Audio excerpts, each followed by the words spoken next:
ఏమి కూటమండి. ఇంత మటుకు సంవత్సరం అవుతుంది. ఇంత మటుకు ఏమి లేదు. పిల్లలు ఎంత ఇబ్బంది పడుతున్నారు స్కూళ్ళల్లో. ఏమి రావట్లేదు రూపాయి కూడా అసలు.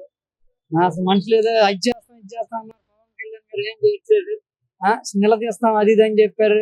ప్రశ్నిస్తాం అన్నారు. ఏం పవన్ కళ్యాణ్ గారు ఏంటో మాకేం అర్థం కావట్లేదు అసలు. ఎందుకు వేసావా అనిపిస్తుంది ఓట్లు. ఏం పథకాలండి, ఉన్న జనానికి న్యాయం చేస్తే చాలండి. ఇంకా పెంచడం ఎందుకు? ఇవి ఉన్నట్లకే ఇవ్వట్లేదు కానీ ఇంక మళ్ళీ జనాలు పెంచడం ఒకటి. ఆ? చస్తున్నామండి, సంవత్సరం నుంచి చాలా ఇబ్బందులు పడుతున్నాం మేము. ఇది కరెక్ట్ కాదు. ఎక్కి కూర్చున్నారు కూటమి అని చెప్పేసి ఏం చేస్తున్నారు, ఏం చేయట్లేదు. జగన్మోహన్ రెడ్డి రాష్ట్ర ఖజానా ఖాళీ చేశాడు, పథకాలు వాళ్ళు ఏమైనా నింపి వెళ్ళారంటండి. ఫస్ట్ అప్పుడు ముందున్నప్పుడు వాళ్ళు ఏమైనా నింపి నిండుగా పెట్టి వెళ్ళారా ఏంటి? అందరు ఖాళీ చేసేవాళ్ళేనండి. ఆయన తప్ప ఏం చేయలే జగన్ అప్పుడు ఉన్నప్పుడు. నేను పార్టీ తరఫున కాదు, మామూలుగా చెప్తున్నాను. పార్టీ పరం కాదు, మామూలుగా అందరూ ఒకటే. కానీ అందరూ కరెక్ట్ చేయాలి. చెప్పిన మాట ఒకటి, చేసిన మాట ఒకటి. గెలిచిన తర్వాత అబద్ధాలు అంటున్నారు. ఎవరు కనపడట్లేదు ఇప్పుడు. అది పద్ధతి కాదు. అది బయట ఇవన్నీ చేస్తున్నారు, అన్ని చేస్తున్నారు. ఇది కరెక్ట్ కాదండి. జగన్మోహన్ రెడ్డి క్రియేట్ చేసి ప్రభుత్వం ఆదుకోవాలంటూ కూడా జగన్మోహన్ రెడ్డి గారు ₹1,00,000 కేటాయించి ఇమ్మని చెప్తున్నారు. వాళ్ళకి 3 లక్షలు అయినాయి అంట ఒక్కొక్కరికి.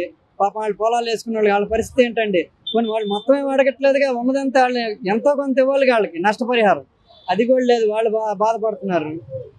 రైతులకి గిట్టుబాటు ధర కల్పించాలి, ప్రభుత్వం అంటే ఆదుకోవాలని జగన్మోహన్ రెడ్డి గారు రైతులు అంటే కేంద్రం మీద ఉంటది కదండి గిట్టుబాటు ధరలు. ఈయన ఏం చేస్తారు? ముఖ్యమంత్రి గారు ఏం చేస్తారు? పైన కేంద్రం నుంచి వస్తుంది ఆర్డర్, ఆయన చేయాలి అది. అంతేగాని ఏదో చేసేస్తాం, అది చేస్తాం, ఇది చేస్తాం అన్నారు. ఏం చేయట్లేదండి. చాలా ఇబ్బందులు పడుతున్నాం మేము మాత్రం. కష్టపడుతున్నాం. నేను ఎప్పుడు కడితే 800, 900 కూలీ తెచ్చుకొని ఇబ్బంది పడుతున్నాం.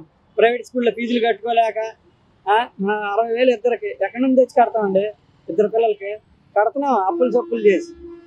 చీట్లు పాడుకొని అవి పాడుకొని ఏం చేస్తాం? నేను ఇవ్వట్లేదు కదండి. ఇదో వచ్చేస్తుంది, అది వస్తుంది, ఇది వస్తుంది అన్నది. ఏమొస్తుంది? వచ్చే సంవత్సరం వేస్తారంటండి జూన్ నెలలో. అప్పుడు మేము అప్పులు చేసి బతకాలేంటండి. జగన్ మాత్రం ప్రభుత్వంలోనే కరెక్ట్ అండి. అన్ని జరిగిన పథకాలన్నీ ఇంటికి వచ్చాయి. పొద్దున్న తలుపు కొట్టి లేచి ఇచ్చేవాళ్ళు. పొద్దున్న 6:30 ఇచ్చేవాళ్ళు. ఈయన ఏమిస్తున్నాడు? అసలు ఎవరు కనపడట్లేదు. అసలు ఎవరు కనపడట్లేదు. ఏదో సెంట్రల్ ఎమ్మెల్యే బాండమ్మ గారు కూడా కనపడట్లేదు. సరిగ్గా తిరగట్లేదు జనాల్లో.